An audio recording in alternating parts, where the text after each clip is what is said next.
अस्सलाम वालेकुम दोस्तों, आज हम आपके लिए लेकर आए हैं अर्तुगरुल गाजी ड्रामा सीज़न 3 एपिसोड 6 पार्ट 1। मैं रात को फिर आऊँगी, मेरे पास नेकिया की खबरें हैं। ठीक है, मैंने तुम्हें खुशबू लाने के लिए कहा था। हाँ, लाई हूँ, मैं रात को लेकर आ लाती हूँ। ठीक है। इधर कबीले में हलीमा खातून कहती हैं, अम्मी जान नूरगुल को वहाँ छोड़ने की कोई तो वजह होगी। हलीमा खातून कहती है, मेरी बच्ची तुम परेशान ना हो, अर्तुगरुल जो करता है उसको पता होती है। हेमा खातून कहती हैं, जैसे तुमने कहा था कि जैसे जैसे हम अपनी मंजिल के करीब होंगे वो हम पे भूखे भेड़ियों की तरह झपटेंगे, लेकिन वो भूखे भेड़िए ना तीर ना तलवार के सामने टिक सकते हैं। तुम दुश्मन के साथ तबदील करके अगर बढ़तरी हासिल नहीं कर सकते तो तुम पहले से ही जंग हारे हुए हो। क्या पता अर्तुगरुल कोयल वाला काम करना चाहता हो। कोयल वाला काम? वो कैसे? कोयल चुप करके अपने अंडे दूसरे परिंदों के घोंसले में रख सकती है। तुम्हें मालूम है क्यों? ताकि ज़िंदगी भर उसको मजबूत गिरफ्त का मौका मिल सके। हलीमा सुल्तान, मुझे इजाज़त है, आ जाओ अब्दुलरहमान। हलीमा सुल्तान, हमारे जवान दफन के लिए तैयार हैं, लेकिन अर्तुगरुल साहब अभी तक नहीं पहुँचे। तुम फिक्र ना करो, वो आ जाएंगे। इधर आलियार साहब कहते हैं, क्या किया आपने भाई? भाई आपने ये अच्छा नहीं किया। इतने में अर्तुगरुल साहब आते हैं। आलियार साहब कहते हैं, अस्सलाम वालेकुम जनाब, मैं काई कबीले जाना चाहते हूँ, क्या आपको रास्ता मालूम है? वो कहते हैं, आपको किससे मिलना है? कहता है, मैं अर्तुगरुल साहब के लिए खास पैगाम लेके जा रहा हूँ। किसकी तरफ से? चाबदार साहब की तरफ से। मैं उनका बेटा आलियार हूँ। मैं अर्तुगरुल हूँ। बोलो क्या बात है? वो कहते हैं, जानदार साहब, आप आपको आपके घर वालों को घर बुलाना चाहते हैं। वो कहते हैं, हमारे बहुत से जवान शहीद हो चुके हैं, हम सोग में हैं। आप अपने बाबा को मेरा मोहब्बत भरा सलाम देना। फिर किसी वक्त इंशाअल्लाह हुजूर। इसी वजह से आप बाबा की दावत कबूल कर लें। इसी वजह से आपको थोड़ा भी शक है ताकि वो दूर हो सके। अर्तुगरुल साहब पूछते हैं, क्या कल ओराल साहब कबीले में ही थे? वो कहते हैं, हाँ कल भाई कबीले में ही थे। मेरे बाबा, अरसलान बहन, मेरी भाभी, मैंने, हम सब ने हम का खाना मिलकर खाया। मैं काफ़ी दिनों से तालीम के लिए दमिश्क में था। मुझे कबीले आए थोड़ा ही वक्त हुआ है। मैं उनका शुक्रगुजार हूँ, उन्होंने मुझे अकेला नहीं छोड़ा। मैं जानता हूँ हुजूर, मेरे भाई ने आपको ग्राहकों को ख़राब किया है। मैं भी आपको सो बात को समझता हूँ, लेकिन मेरा भाई ऐसा नहीं कर सकता। इस बदकिस्मत हादसे से पहले मेरे बाबा ने कहा था वो आपको बुलाना चाहते हैं, आपकी बहुत इज्जत करते हैं, इसीलिए उन्होंने किसी सिपाही को नहीं अपने बेटे को भेजा। हर किसी की तरह वो भी जानते हैं आप बड़े सिपाही सिफा बहादुर आदमी है, वो आप जानते हैं। ठीक है, हम आपकी दावत कबूल करते हैं, हम आएंगे। इधर सीमोन उन जासूसों के पास आता है, देखता है वो दोनों मर चुके हैं और वो देखते हैं कि खंजर उनके पास नहीं है। वो कहते हैं, अर्तुगरुल को इस खंजर का नहीं पता था, वो इसे नहीं ले सकता, हमें इसका सवाल ढूंढना होगा। इसका जवाब हमें सिर्फ पैतरोस ही दे सकता है। उससे कहो आज रात की रस्म में वो हमारे शामिल हो। जो आपका हुक्म उस्ताद सीमोन। और काई कबीले में सिपाहियों को दफन किया जाता है। अर्तुगरुल साहब वहाँ आ जाते हैं। अर्तुगरुल साहब कहते हैं, मैं 5 कब्रें देखता हूँ, 5 बहादुर आदमियों की कब्रें। ये हमारी सरजमीन पर पहले शहीद हैं, लेकिन याद रखें ये आखिरी नहीं होंगे। आज का दिन गम का दिन है। हम शहीदों को दफनाया है। जब तक ये ज़मीनें हमारी नहीं हो जाती हैं, गद्दार गुंडे हर जंग में हमारे मुखालिफ होंगे। हर रोज़ हम एक भले गम से जलेंगे, चाहे इसको 1000 साल लग जाए, हम दुश्मन की गद्दारियों से हारेंगे नहीं। इधर ओराल के खेमे में आकर बातवान कहता है कि मुझे अपना खंजर नहीं मिल सका। ओराल कहता है, तुम अपना खंजर नहीं संभाल सके, और ख़ुद को सिपाही कहते और उसके थप्पड़ लगा देता है। इतने में आलियार साहब ने खेमे में आते हैं और खंजर उनके सामने मारते हैं। पूछता है, भाई क्या आपको इसकी तलाश थी? आए कहते हैं, कई सिपाहियों का खून आपने बहाया, वो अभी तक ताज़ा है। इस खंजर को साफ़ करें ताकि आपके गलाजत को साफ़ कर सकें। और आलियार साहब गुस्से में निकलते हैं और ओराल उसके पीछे आते हैं। वो कहते हैं, कितने इंजाम तुम मुझसे चाहते क्या हो? दोनों भाइयों में लड़ाई हो जाती है। ओराल आलियार को थप्पड़ मार देता है और तभी दोनों भाइयों में झगड़ा होता है। चाबदार के सरदार आ जाते हैं और वो खेमे के अंदर आ जाते हैं। वो कहता है, बहुत हो गया बाबा, क्या आलियार की बातों में आपने भी यकीन कर लिया? मैं कब तक अपने बहन भाइयों के झूठ बर्दाश्त करता रहूँगा? और चाबदार साहब ओराल के लात मार देते हैं। चोलपान से अरसलान से पूछते हैं, क्या हो रहा है यहाँ? तुम जो जानती हो मुझे बताओ। अरसलान कहती है, चोलपान खातून, जो तुम जानती हो और तुम्हें पता है, जो मैं नहीं जानती वो तुम नहीं जानती, तुम सब कुछ जानती हो। और वो वहाँ से गुस्से में चली जाती हैं। और इधर चाबदार साहब अपनी तलवार निकाल के ओराल की गर्दन पर रख देते हैं। वो कहते हैं, ओराल, मैं तुम्हारे हर नीच मंसूबे के बारे में जानता हूँ। मैं ये भी जानता हूँ कि अब तुम काबिल आदमी नहीं रहे, और मैं ये भी जानता हूँ तुम मेरे कबीले के सबसे बड़े दुश्मन हो। अगर तुम मेरी और अपनी माँ की पहली औलाद ना होते तो मैं तुम्हें बहुत पहले मार चुका होता। आलियार ने तुम्हारी जान बचाई है, ना सब तुम्हारी बल्कि सब सिपाहियों की। पता है कैसे? उस बातवान कुत्ते का खंजर तलाश करते गए अर्तुगरुल को उस तक पहुँचने से रोकने से पहले। और अर्तुगरुल तुम्हारी तरह बेवकूफ़ नहीं। दुआ करो मैं उसे यकीन दिला सकूं कि तुम बेकसूर हो। जब वो यहाँ आए तो तुम अब मेरी उस मोटी बहू के साथ जितना हो सके उन्हें सहूलत दोगे, समझ गए? तुम उन्हें वो इज्जत दोगे जिसके तुम काबिल हैं, समझ गए? समझ गया बाबा। इधर अरशद साहब अपने खैमे में आते हैं। आरिफ साहब से कहते हैं जिसने भी हमारे सिपाहियों को कत्ल किया वो हमसे पहले कोरे पैनाल पहुंच गए। वो बाजार तक हमारा पीछा करते रहे आरिफ साहब, वो हमारे इर्द गिर्द हर तरफ हैं। बज़ाहिर वो कोई ऐसा था जिसे हकीकत सामने आने का खौफ था। जब मौत आ रही हो तो खौफ कोई माने नहीं रखता आरिफ साहब। अरशद साहब कहते हैं या अल्लाह मुझे मेरे मुसलमान भाइयों का खून ना बहाना पड़े। आरिफ साहब कहते हैं ये क्या मतलब आपका हुजूर। आरिफ साहब मुझे जानदार के बेटे ओराल पर शक है। बदकिस्मती से और कोई ऑप्शन नहीं, उसे हमारी कालीनों का बिक जाना हजम नहीं हुआ और वो हमें इस सरजमीनों पर नहीं देखना चाहता। आरिफ साहब कहते हैं इंशाअल्लाह ओराल साहब इतने बुज़दिल नहीं होंगे कि चंद सिक्कों की वजह से अपने मुसलमानों का खून बहाएं। और अरतुल साहब कहते हैं बात सिर्फ इतनी नहीं, जानदार ने हमें अचानक अपने कबीले दावत दी है और दावत देने का पैगाम अपने बेटे आलियार के हाथ भिजवाया। आरिफ साहब कहते हैं हुजूर सोच समझ के कदम उठाएं, अगर ऐसा हुआ तो हमारे कबीलों की दोनों तरफ से बहुत जानों का जिया होगा। अरशद साहब कहते हैं हम इसकी जड़ तक जाएंगे, अगर जानदार साहब से साफ नहीं कर सकते तो हम करेंगे। उधर बाबा सराय में उस गुलाम को खूब शराब पिलाता है और उसके साथ पीने का नाटक करता है ताकि उससे कुछ सच्चाई उगली बाज आ सके। और बाबर पूछता है कि अच्छा ठीक है, अब बताओ तुमने मेरा घोड़ा ख़रीदा, अब तुम अपने उस्ताद के साथ कहाँ जाओगे। वो कहता है मदेली जजीरे पर। बाबर कहता है मदीले जजीरा भाई ये किस जगह पर है।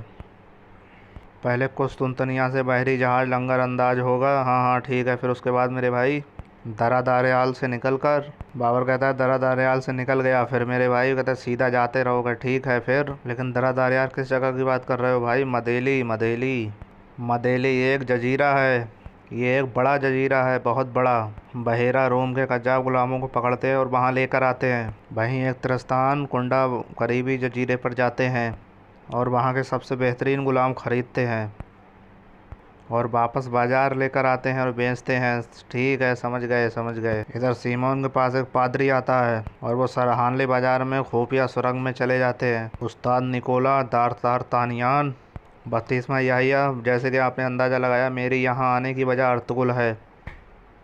और वो एक डायरी देता है, कहता है अर्तुगरुल के बारे में तुम जो कुछ जानना चाहते हो वो इस किताब में लिखा हुआ है। इस किताब में जो कुछ लिखा है वो अंताकिया के साहिला के उस्ताद पैत्रोचो ने लिखा है। उस्ताद पैत्रोचो के मरने के बाद एक नौजवान सूरमा जो उससे बच निकला वो हमारे पास किताब को लेकर आया था। आखिरी सतहें उस सूरमा ने लिखी हैं। क्या इसने तूतुस को भी मारा था। हाँ। 32वां याहिया जंग शुरू हो चुकी है। वो कहता है हमें क्या करना होगा। ये कोई इत्तेफाक नहीं कि अर्तुगरुल यहाँ है, हम उसे फौरी कत्ल करने का आपसे मुतालबा करते हैं। इधर ताजिर हसन उसको पैगाम देता है कि उस्ताद सिमोन हमने खंजर लिया और उसको दिया, लेकिन आलियार उन दोनों को मार के खंजर वहाँ से ले गया, ये सब आलियार का काम है। इधर अरतुगरुल साहब ने खैमे में कहते हैं कि दयानतदारी या सोना वक्त के साथ साथ नायाब होती जा रही हैं और जंग सामने है। आरिफ साहब कहते हैं और हम इस जंग के ऐन दरमियान हैं। हमें खातून कहती हैं जब हर कोई मुस्कुरा कर तजारत कर रहा है सोने का लेन देन, हकीकत में वो एक दूसरे की कब्र खोदने के लिए तैयार हैं। एक तरफ सलेबी जिसने कुस्तुनतुनिया को बर्बाद किया है, जहाँ हाकिम बाजंतीनी सल्तनत को छोड़ कर फरार हो गया, और दूसरी तरफ हम जिसे अपना वतन चाहते हैं। आरिफ साहब कहते हैं डाकू कज्जाक तलवारें एक तरफ हैं और दूसरी तरफ हम हैं। अरतुगरुल साहब कहते हैं जब हम अपनी तलवारें निकाल लेते हैं तो इन सरजमीनों पर आज़ादी और इंसाफ कायम होकर रहता है। हलीमा सुल्तान कहती हैं हुजूर के जानदार साहब की दावत कबूल करने की यही वजह है। अरतुगरुल साहब कहते हैं सब कुछ जानदार साहब के खैमे से शुरू होगा हलीमा सुल्तान, इससे पहले ये सब दरम बरम हो जाए हमें धुंध से निकलने का रास्ता तलाश करना है और यही वजह है कि हमने जानदार साहब की दावत कबूल की। इधर सीमोन कहता है अच्छा तो तुम खेल खेलना चाहते हो आलियार। एक बहादुर जवान जो लड़ाई के साथ साथ इतना जहीन भी हो तो उससे भी ज़्यादा कोई ख़तरनाक होगा। हमारे मंसूबे बर्बाद हो गए, लानत हो। उस्ताद सीमोन अब हम क्या करेंगे। हम अरतुगरुल साहब को उनके सिपाहियों के कातिल देंगे, हम दो मुसलमान कबीलों को आपस में लड़ा देंगे। जब ये खून बहना शुरू हो जाए तो कोई इसे रोक नहीं सकता। बिल्कुल उस्ताद सिमोन वो तो ठीक है, लेकिन हमारे पास जो वाहिद चीज़ थी ओराल के ख़िलाफ़ वो तो खो गई। प्यारे पैत्रोस तुम गलती पर हो, हमारा सबसे बड़ा हथियार ओराल साहब का गुस्सा है।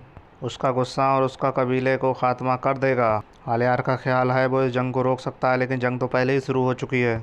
इधर चोलपान खातून अरसलान के खैमे में आ जाती है और वो कहती है तुम कुछ कहना चाहती हो तो कह दो। अरसलान खातून कहती हैं तुम्हारे बाबा और तुम और मेरा भाई ओराल मुझे जितना चुप कराने की कोशिश करोगे मैं चुप नहीं हो सकती, समझ गई तुम कभी हकीकत को छुपा नहीं सकती। चोलपान अरसलान साफ साफ बात करो। हम दोनों जानती हैं कि अरतुगरुल को सिपाहियों को किसने मारा। खातून तुम ये कैसे दावा कर सकती हो। अरसलान कहती हैं ये ओराल था और तुम ये अच्छी तरह जानती हो। वो कहती हैं ओराल मेरा शौहर तुम्हारा भाई है। वो कहती चोलपान खातून मुझे कहानियाँ मत सुनाओ, ओराल हम सबको तबाही की तरफ ढकेल रहा है। एक बीवी होने के नाते तुम्हें अपने शौहर को समझाना चाहिए, मुझे यही कहना था। इधर खैमे में हलीमा सुल्तान से कहते हैं अर्तुगरुल साहब के जानदार साहब, ओराल साहब और अरसलान खातून पर मुझे जर्रा बराबर भी शक नहीं है। वो कहती हैं अरसलान कौन है? जानदार साहब की बेटी, उसी ने सामान बेचने में मेरी मदद की थी। ऐसा है? फिर तो वो बड़ी सखी खातून है। और अर्तुगरुल साहब ये देख के मुस्कुराने लगते हैं और हलीमा सुल्तान गुस्से में वहाँ से चली जाती हैं। इधर ओराल अपनी बीवी से कहता है जिन्होंने मुझे मुश्किल में डाला सबकी कीमत बर्बादी होगी। वो कहती हैं ये तो सब ठीक है, लेकिन बातवान का खंजर आलियार के हाथ कैसे लगा? ओराल कहता है हमें ये पता लगाना होगा इससे पहले कि बहुत देर हो जाए। वो कहती है कि सीमोन की बहन ने नूरुल को तलाश नहीं किया था, हो सकता है उसी ने वो खंजर सीमोन को दिया हो और सीमोन ने अर्तुगरुल साहब को पहुंचाने की कोशिश की हो। ओराल कहता है बिल्कुल ठीक, ये सीमोन का ही काम है। वो कहती है हुजूर तीर कमान से निकल चुका है, वो आपको पर हर कदम पर नज़र रखे हुए है। और वो कहता है कि ये भी काफ़ी ना था तो आलियार को उन्होंने मेरे पीछे लगा दिया। और उसकी बीवी कहती है अरसलान को सब मालूम है, सूरत हाल अब काबू से बाहर हो चुकी है। क्या मतलब है तुम्हारा चोलपान? वो कहती है कबीले के साथ साथ बाजार की डोरें भी हाथ में लेने का वक्त आ गया है, वरना बाबा ये सब आलियार को दे देंगे। हरगिज नहीं, मैं ऐसा नहीं होने दूंगा, मैं कुछ देखूंगा। और इधर चाबदार साहब बातुहान के खैमे में आ जाते हैं और वो उनके गले पे तलवार रखकर कहते हैं हमें तुमसे कुछ मामला निपटाने, उठो। इधर हाजत और रेहान कबीले आ जाते हैं। अर्तुगरुल साहब से कहते हैं हुजूर मैं आपसे इन जवानों से शर्मिंदा हूँ। अर्तुगरुल साहब कहते हैं हाजत और रेहान हम हज़ारों साल से सोने पे ज़िंदा नहीं, इसलिए हम इससे इंतज़ार नहीं करते। आप परेशान मत हों, फिक्र करने की कोई बात नहीं। वो कहते हैं इस पागल बूढ़े का दिमाग मुझे सही इशारा नहीं दे रहा, लेकिन मैं एक बार और जाऊँ तो सही जगह तलाश कर लूँगा। हुजूर क्या आप मुझे एक और मौका देंगे? वो कहते हैं बस बहुत है हाजत और रेहान उस्ताद, जाएं और बस आराम करें। कहते हैं आप मेरा कर्ज उतारना चाहते हैं तो आप मेरे कबीले में आराम ज़िंदगी गुजारें। आपने जो भी तिजारत की आप मेरे जवानों को समझाएं, उसकी तालीम दें। दुल्जान पूछता है भाई सिपाही नूरुल का क्या ख्याल है? अर्तुगरुल साहब कहते हैं मैं जा रहा हूँ, कबीला तुम्हारे हवाले है, ख्याल रखना। इधर बातुहान चाबदार को एक जंगल में लेके आता है, कहता है मैंने इनसे मिलकर कई कबीले के सिपाहियों को मारा और कालीनों में आग लगा दी। वो कहते हैं इनमें सभी मौजूद हैं? वो कहता है जी हुजूर। और चाबदार कबीले के सरदार उन सबको कत्ल कर देते हैं ताकि कोई सुराग बाकी ना रहे। और बातवान से कहते हैं ओराल की नामुराद हरकत का किसी को इल्म ना हो, समझ गए तुम, वरना मैं तुम्हें कत्ल कर दूंगा और आज के बाद ओराल की हर हरकत की खबर तुम मुझे दोगे, समझे? इधर सीमोन से पादरी कहता है कि उसको जल्दी मार दो। वो कहते हैं अर्तुगरुल जरूर मरेगा। और वो कहता है कि बपतिस्मा यही है, अगर तुमने इसमें ताख़ीर की तो तुम्हें इसकी कीमत चुकानी होगी।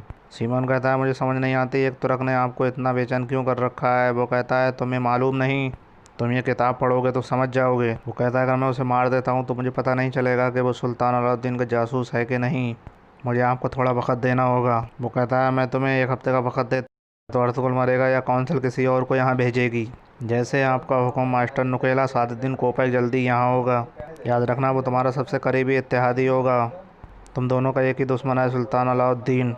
इधर अर्तुगरुल साहब चाबदार कबीले में आ जाते हैं, पूछते हैं चोलपान खातून और ओराल कहाँ है? वो कहती हैं हो सकता है वो किसी ज़रूरी काम से गए होंगे। खुशामदीद अर्तुगरुल साहब, ये मेरी माँ और मेरी बीवी हलीमा सुल्तान और ये हमारे तबीब वफादार साथी आरिफ साहब हैं। ये मेरा बेटा आलियार, मेरी बेटी अरसलान और ये मेरी बहू चोलपान है। और ओराल को तो आप जानते ही हैं। इधर बातुहान ओराल को खबर देता है अर्तुगरुल साहब अपने घर वालों के साथ कबीले आ गए हैं। और वो कहता है कि मैंने सब सिपाहियों को कत्ल करवा दिया और वो चाहते हैं कि हर कदम की खबर मैं उन्हें दूं। अच्छा तो ठीक है, तुम उन्हें वही खबर दो जो वो चाहते हैं। चाबदार साहब कहते हैं जिस जगह चोर हो वहाँ अमन या तजारत नहीं हो सकती। जब वो बेगैरत आपके पीछे आए तो याद रखें मैं आपके लिए हर सब कुछ करूंगा। अर्तुगरुल साहब आलियार साहब कहते हैं कि उन चोर एक दिन ऐसा आएगा कि हमारा परचम सरजमीनों पर लहराएगा हमारे सुल्तान की तरफ से, लेकिन ये किसका फ़र्ज होगा? अर्तुगरुल साहब कहते हैं कि उन चोरों को ढूंढना और अमन अमान कायम करना ये हमारा फ़र्ज होगा। जब आरिफ साहब कहते हैं जब तक वो मुबारक दिन आता है अपने मजहब, माल और सबकी हिफाजत करना हमारा फ़र्ज है। शाबदार सरदार कहते हैं हमें इन ज़मीनों पर अमन अमान कायम करना ये हमारा फ़र्ज है। और वो ओराल से कहते हैं मैं चाहता हूँ कि तुम इस काई बहादुर सरदार के साथ एक और मुत्तहद होकर रहो और मैं इसके लिए वाहिद कदम पहले उठाना चाहता हूँ। बीनस को हमसे 1500 कालीनें चाहिए। बाहर से पहले इतनी कालीनें तैयार करना बहुत मुश्किल है, लेकिन अगर दोनों कबीले की हुनरमंद ख़वातीन एक हो जाएं तो हमें इस कारोबार से फ़ायदा होगा। ओराल कहता है हुजूर आप ये क्या कह रहे हैं? वो कह रहे हैं हमारी दोस्ती की अलामत के लिए मैं काई को काम की पेशकश करता हूँ। दोस्तों ये वीडियो पसंद आए तो हमारे चैनल को लाइक करें, शेयर करें और सब्सक्राइब करें, घंटी वाला बटन दबाना ना भूलें ताकि नोटिफिकेशन सबसे पहले आपको मिल सके। मिलते हैं नेक्स्ट वीडियो में।